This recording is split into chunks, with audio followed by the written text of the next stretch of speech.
Bonjour à tous, bienvenue dans notre troisième épisode sur notre très beau logo, Inyan. Et on vient de finir dans le deuxième épisode les mots, la lettre Aïn. Et aujourd'hui, on va explorer ensemble cette très beau avant-goût pour cette lettre hébraïque, cette pensée hébraïque. C'est vraiment immense et très profond quand même. C'est monde hébraïque qui en connaît à peine. Et aujourd'hui, on va connaître une lettre qui s'appelle Nun. Nun. C'est bien Voilà. ça, hein? Comme Nunes. Comme Nun. Comme les gens qui Comme s'appellent navire, voilà, c'est mieux. Nunes. Oui, oui.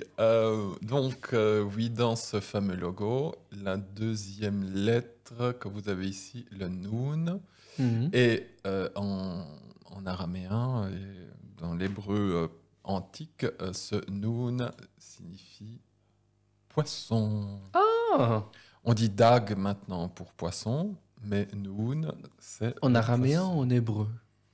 On dit dag. Il me semble que c'est plutôt... en Aujourd'hui. hébreu. En hébreu. Dag, c'est le... Dag. Dans la Bible, c'est dag. Ok, Nun signifie poisson, oui. mais on n'utilise jamais ce mot comme tel dans la Bible. Ok. Voilà, je ne sais pas d'où ça vient, je crois araméen, quelque chose comme ça. Mhm. C'est la signification que les Hébreux donnent à Mais cette oui, lettre. oui, c'est la signification qu'ils donnent. Hein. Donc, au cas où, c'est pas moi qui ai fait ces dessins, hein. C'est pour apprendre l'hébreu, en fait, c'est pour les enfants. Ah, c'est Comme chaud. ça, ils voient avec quel mot c'est associé. Mm. Mais l'histoire du poisson, peut-être là pour les chrétiens en général, C'est déjà bien il y a ancré. déjà quelque chose qui est associé Oui. hein, au poisson. On connaît tous les ictus, ces choses-là. Les Et vous- symboles de Christ dans les premières églises, tout C'est ça. Et c'est pas par hasard. Ok. Non, non, c'est pas par hasard. Parce que c'était une invention des mots pour que vous puissiez comprendre. On va découvrir tout ça, donc. Oui, on va un Ah. peu voir ça. Il y a une connotation. Le poisson, il a quelque chose de particulier. C'est un peu comme pour nous le lapin. Mhm. Il fait beaucoup de bébés. Ah oui, oui, oui. Le poisson, elle est il se multiplie à une vitesse grand V. remplie. Oui. Et c'est pas pour rien que Jésus appelle ses premiers disciples Ah, des pêcheurs. des pêcheurs. Des pêcheurs Oui, d'hommes. Oui, exactement. Pas des pêcheurs qui sont en train de pêcher, mais Non, ceux qui sont en train C'est de faire la pêche. Pêche. Avec le chapeau. Avec le chapeau. Pêcheur et non pas pêcheur. Pêcheur. Tu es suisse, donc Voilà. pour toi, ça fait pêche. Pêcheur. Bon. Et Jésus ou Yeshua Hmm. a dit à Simon, à partir de maintenant, tu captureras vivant des humains. Ah, Mais capturer dans le sens péché. ok. Hein, tu ok. captureras des humains, c'est Luc 5, 10. Et Matthieu dit, venez derrière moi. Hein, le derrière, on avait vu la fois passée le cœur qui va derrière les yeux. C'est ça. Donc le cœur qui suit les yeux, c'est pas très bien ça. Hmm. Mais par contre, venez derrière moi, on vient derrière Jésus. Ça c'est bien. Ouais. Ça c'est bien. Parce que lui, c'est les yeux, il connaît la C'est nos connaissance. yeux, On exactement. suit avec ça. Ok. Donc venez derrière moi et je vous ferai pêcheurs d'hommes. Hmm. Donc, évidemment que Jésus n'utilise jamais des expressions parce que ça fait joli. Oui. Ou c'est par hasard. Ou par hasard, parce que tiens, j'ai envie d'appeler ces hommes qui sont en train de pêcher. Donc, je vais Ouais, faire un petit jeu de mots, vous serez ouais. pêcheurs d'hommes. Évidemment que tout ça, dans la tête de Dieu, c'est déjà programmé. Il sait de quoi il parle. Et, Il sait qu'est-ce qu'il a choisi de montrer dans la Bible aussi. c'est ça. Et alors, pourquoi est-ce que ces hommes de Galilée, ces juifs de Galilée, deviennent tout d'un coup des pêcheurs d'hommes? Hmm. Eux-mêmes, ils deviennent en quelque sorte des poissons. Ouais. Alors, c'est plus tard, un peu plus tard, que les chrétiens vont utiliser le symbole de ictus, parce qu'ils disent, nous sommes des chrétiens, nous sommes des ictus. Hmm. En grec, poisson se dit ictus. Ah, ok. Puis on verra qu'avec ce mot-là, on va faire un acrostiche. C'est-à-dire qu'on va Chaque combiner lettre, des choses. chaque lettre du poisson, ictus, ça va donner un mot. Presque comme on a fait avec Inyan. On fait une combinaison des mots. Des lettres pour créer une image. C'est ça que si tu es en train on de parler, veut, si on veut. mais c'est comme ONU, Organisation des Nations Unies, Ah, ONU. oui, je comprends maintenant. Ictus, Désolé. Jésus, Christophe, mais ça on va juste le voir après. Mais de voir l'idée déjà du poisson. Pourquoi Jésus utilise l'image du poisson? Parce que dans la pensée hébraïque et biblique, le poisson est l'animal le plus pur qui existe. Ah ouais? Mais il n'y en a pas des poissons qu'on ne peut pas manger dans Alors, le il y a des Lévitique? poissons dans le Lévitique qu'on ne peut pas manger. Le poisson pur, c'est un poisson qui a des écailles, qui ne sont pas dessinées ici, Oh, et des nageoires. ça, c'est un poisson pur. Ça, c'est un poisson. Il a des écailles et nageoires. Écailles et nageoires, je ne vais pas rentrer maintenant dans les détails de ces mots-là en hébreu, parce que Possible en autre épisode sur Lévitique. On va c'est voir. plus tard. On va voir plus tard. Par contre, la seule chose que je peux dire, c'est que les nageoires permettent au poisson de se diriger là où il faut. Ok, oui. Ce qui est impur dans le Lévitique, c'est tout ce qui n'a pas de nageoires. Ça veut dire qu'il va au gré des vagues, etc. Ce que nous avons dans le Nouveau Testament, que Éphésiens chapitre 4, Dieu donne les ministères dans l'Église pour que nous ne soyons plus ballottés Mhm. dans les flots de la mer à droite et à gauche. Les flots de l'histoire, littéralement, des coutumes même. Oui, de la rébellion, des pensées, etc., des nations.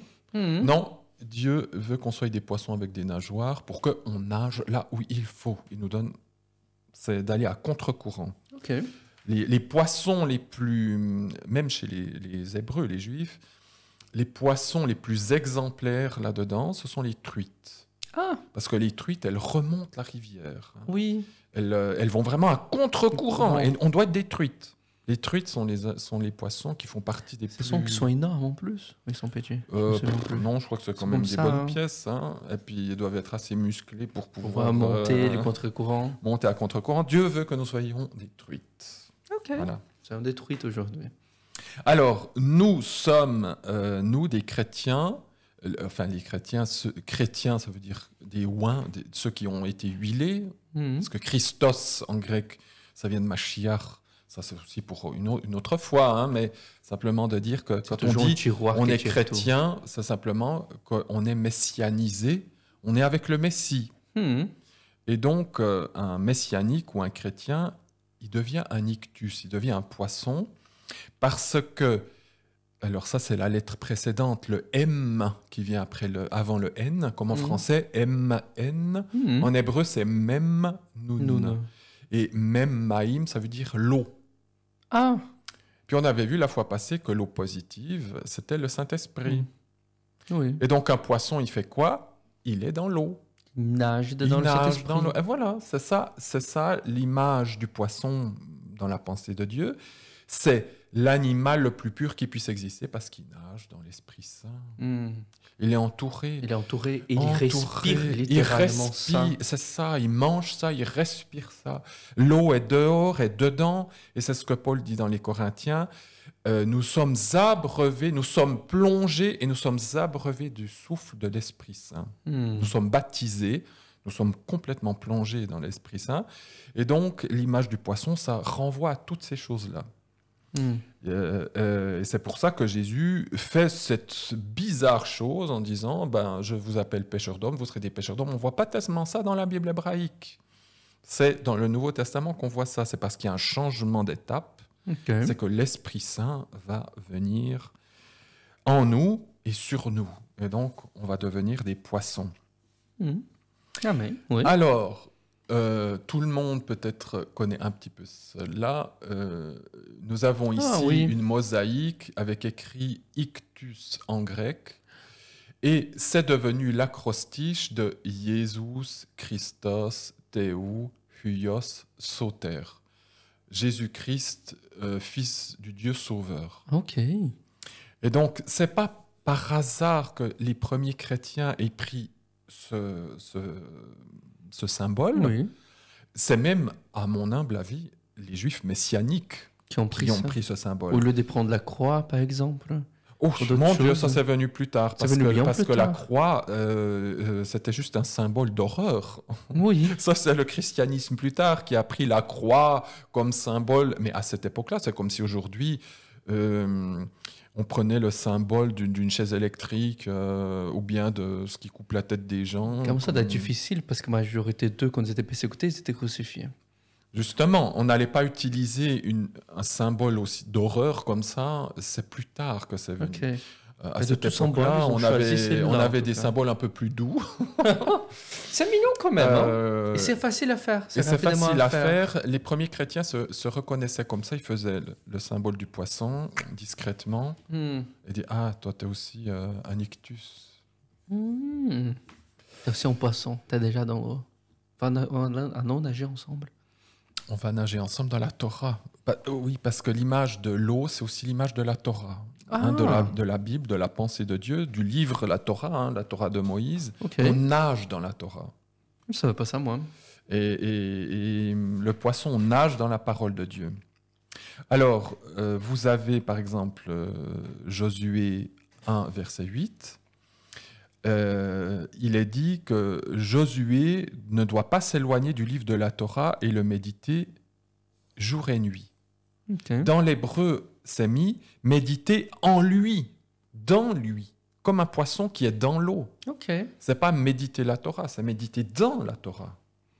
Donc on a l'image du poisson qui est dans l'eau, qui est dans la Torah, et c'est pas n'importe quoi ce que je dis, Hmm. parce que Yehoshua bin Nun, Josué fils de Nun, Ok. Nun, Ah. fils de Nun, du poisson. Et c'est. Et Yehoshua, c'est Yeshua. Oui. C'est une préfiguration de Jésus, fils du poisson. Oh my.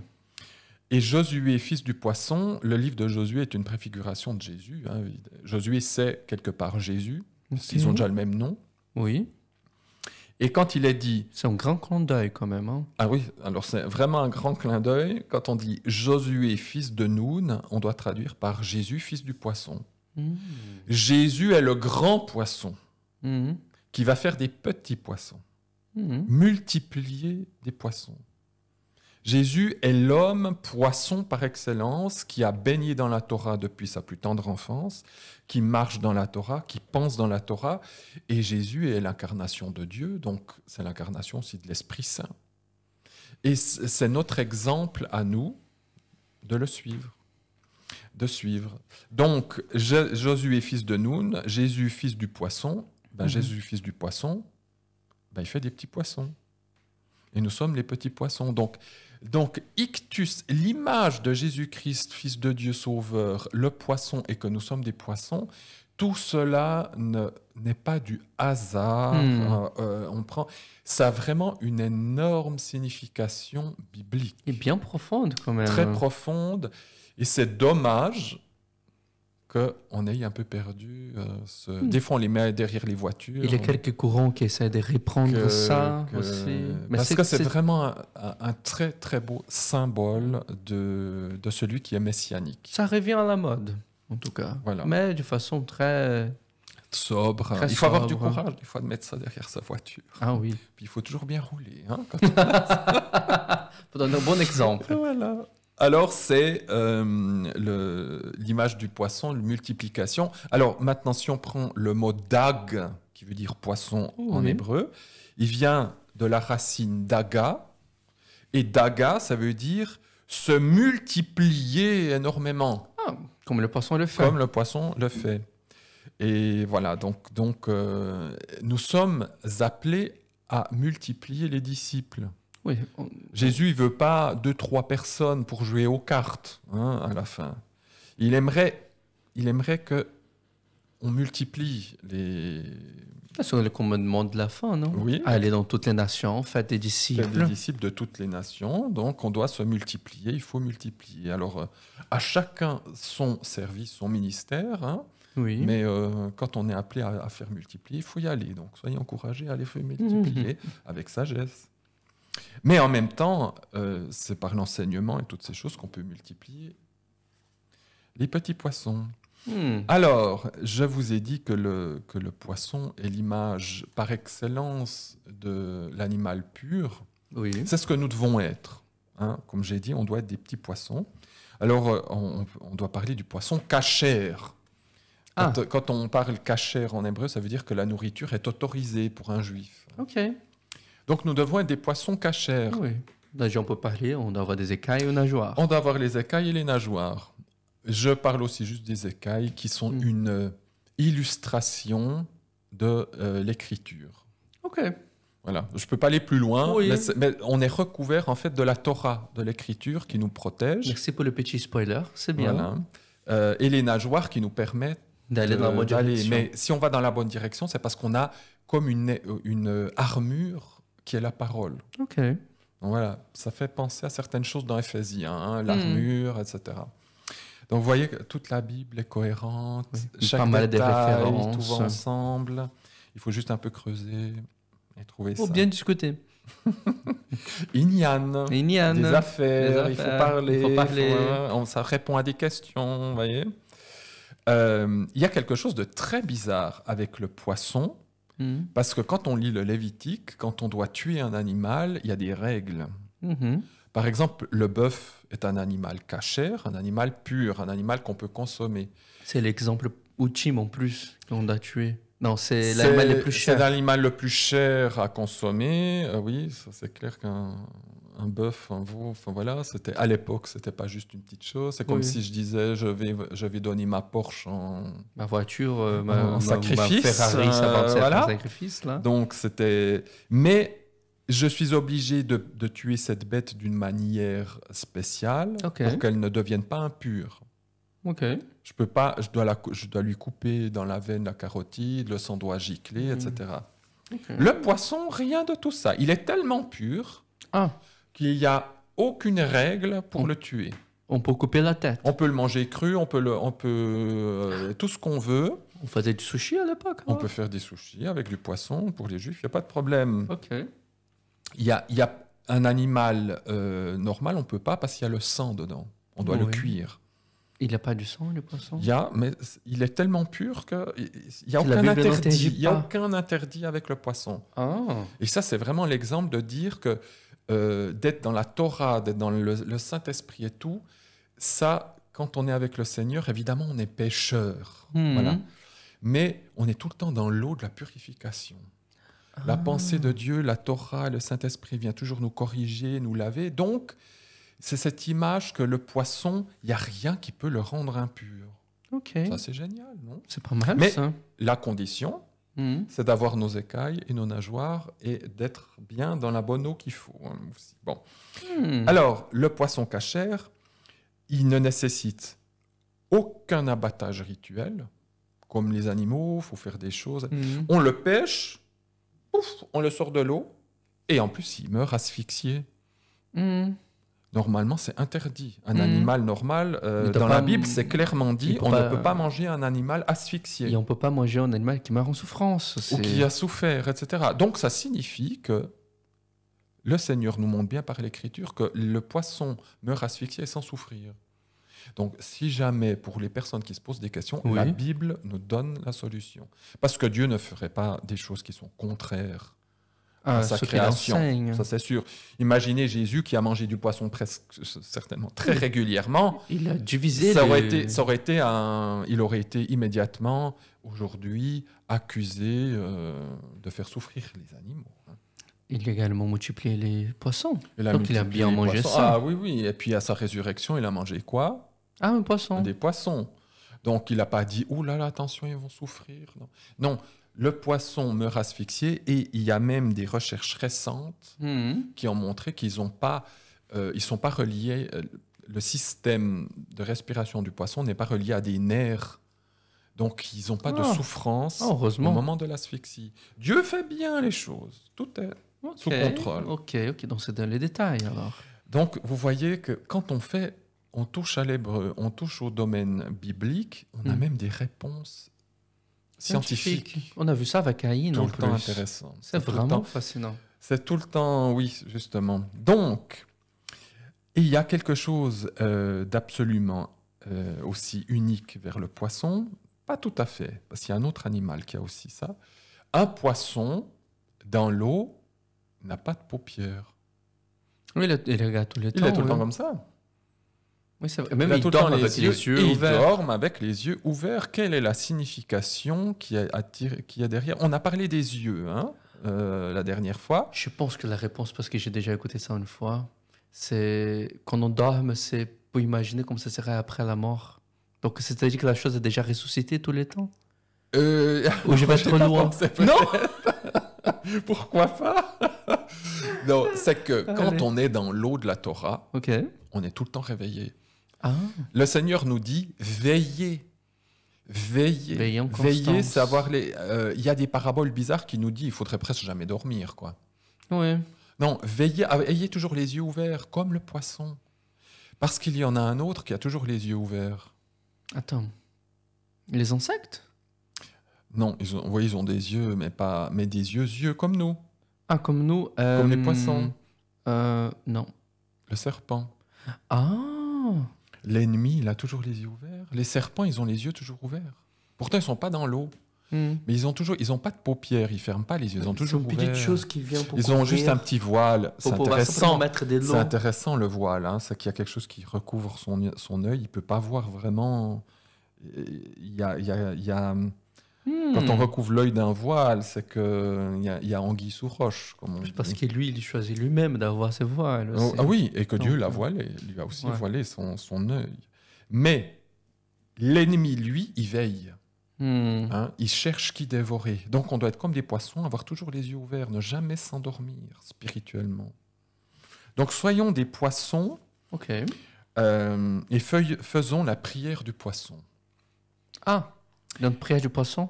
Prière du poisson, Allez. c'est « Découvre mes yeux et je regarderai les merveilles de ta Torah C'est doux, ça ». C'est... j'ai mis verset 18. Je ne sais plus. Ok. C'est un psaume. C'est un C'est psaume. certainement un psaume. On vous mettra Psaume en 100, commentaire, psaume hein, en 119. détail. Si quelqu'un trouve le psaume, c'est Oui, très bien. c'est parfait. Alors, c'est découvre mes yeux, comme un poisson, et je regarderai les merveilles de ta Torah. C'est le poisson dans la Torah, le poisson dans le Saint-Esprit. Le poisson, ouvre mes yeux, Seigneur, Wow. que je puisse être dans les merveilles de ta Torah. Psaume 119, verset 1, c'est peut-être le psaume 119. Ok. Heureux ceux qui sont intègres en chemin, car ils marchent dans la Torah de Yahvé. Hmm. Il faut marcher dans la Torah de Yahvé.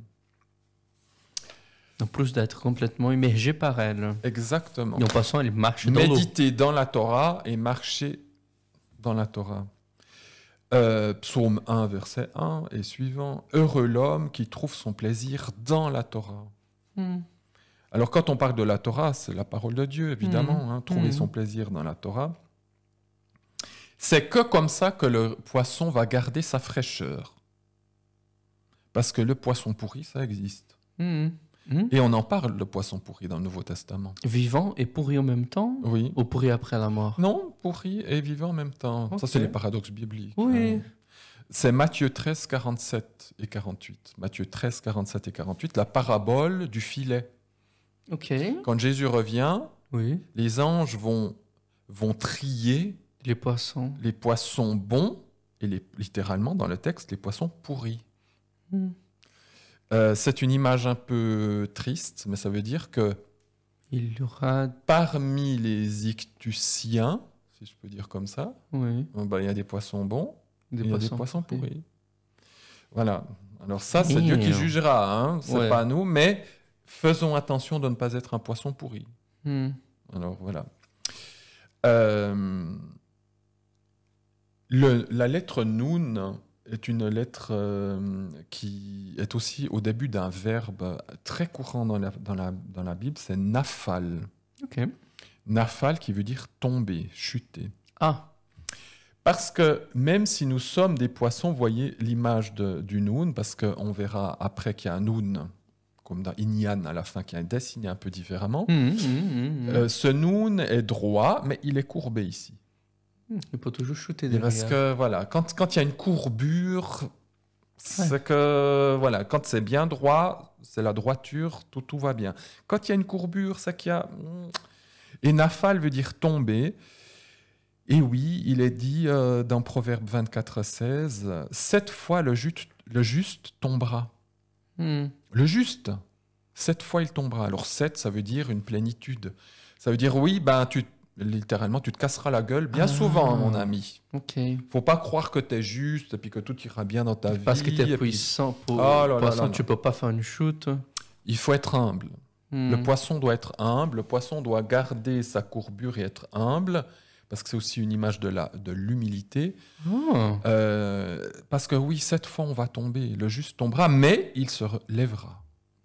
Il se lèvera parce que le Seigneur a la capacité de nous lever. Son bonne espérance. Mais il faut bien comprendre qu'il n'y a aucun poisson qui est juste de A à Z. Donc, si on tombe, on demande au Seigneur pour nous relever. Ah, il s'existe un, il sera crucifié à nouveau. Donc... Et Jacques 3,2 nous dit que de bien des manières, nous trébuchons tous. Nous tombons tous, sans exception. Donc, encore 1 Corinthiens 10,12, que celui qui pense se tenir debout prenne garde de ne pas tomber. Donc, on est tous dans ce danger de tomber, mais le Seigneur nous relèvera. Alors, nous allons finir avec la guématrie, le chiffre, et le Noun a le nombre de 50. Ok, la moitié de 100. Voilà. J'y ai pas pensé, c'est juste. Mais si on commence comme ça, demain matin, on y est encore. On va juste voir 50, qu'est-ce que ça signifie. Oui. Alors, vous commencez d'être un petit peu initié. Donc, comme chaque lettre a son chiffre, en hébreu, il y a des mots qui font 50 avec plusieurs lettres si on les additionne. Ah oui. Eh bien, comme par hasard, le mot yam, yod plus mem, ça fait 50. Et yam, ça veut dire la mer, l'eau. Ah. Donc le poisson, le noun et yam vont ensemble, puisque noun va dans la mer. Voilà, donc ils vont ensemble. Bon, et voilà, c'est simplement déjà pour montrer que yam et noun vont ensemble. Et le chiffre 50 va toujours dans le même sens. C'est un très beau chiffre. Ils sont tous beaux, mais lui, c'est un très beau chiffre parce que c'est le symbole de la libération de l'esclavage. La 50e année, toutes les 50 ans, il y a la libération dans le pays. C'est-à-dire il y a des gens qui sont peut-être esclaves, etc. Qui s'étaient endettés. Et voilà, ils doivent être libérés. Donc c'est un chiffre de libération. Et nous trouvons ce chiffre 50, par exemple, la grandeur de l'arche de Noé, c'est 50 coudées de large. Et le parvis de la tente, c'est aussi 50 coudées. Donc on voit que dans l'arche de Noé, il y a le symbole de la libération. Dans le parvis, dans la tente de la rencontre, il y a un symbole de libération, d'affranchissement de l'esclavage, qui est caché, mais qui bien sûr, qui a tout un symbole profond, puisque Jésus il est venu pour nous délivrer de l'esclavage. Vous avez les toiles de la tente, qui sont reliées par 50 lacets ou des agrafes, qui sont chaque fois des symboles de libération. Alors c'est assez rigolo que de voir des agrafes qui lient les choses ensemble sont aussi un symbole de libération, parce que moi je veux être agrafé au Seigneur, je veux être attaché au Seigneur. On ne peut pas être libre comme ça. Jeté dans le vide. Non, là ça sera vraiment... on est esclave soit du péché, soit du Seigneur. C'est pour ça qu'on dit affranchissement plutôt. Affranchi. On est affranchi de l'esclavage. Pour racheter un homme au plus fort de sa vie, on va dépenser 50 shekels. C'est Lévitique 27:3, 50 shekels. Aujourd'hui, c'est pas grand-chose. Littéralement, pour libérer quelqu'un, tu payes 50 shekels. À l'âge de 50 ans, le Lévite est libéré de son service. Ils avaient la retraite tôt. Donc quand même en esclave. Ils n'étaient pas esclaves. Un Lévite, il travaillait au temple. Oui, mais il y a une libération de l'obligation. Alors, il commence à 25 ans et à 50, il part. 25 ans de boulot. Ça va. Après, vous avez des tâches plus légères, mais 50. Alors, là où c'est, lorsqu'on fête Pâques, Pâques, c'est quoi? Pâques, c'est quand ils ont passé la rivière, la mer Rouge. Voilà, mais c'est le symbole de quoi? Pâques. C'est passé. Oui, c'est ça. Libre. C'est libéré de l'Égypte. C'est délivré de l'esclavage de l'Égypte. Oui. Voilà. 50 jours plus tard, il se passe quoi dans le désert du Sinaï?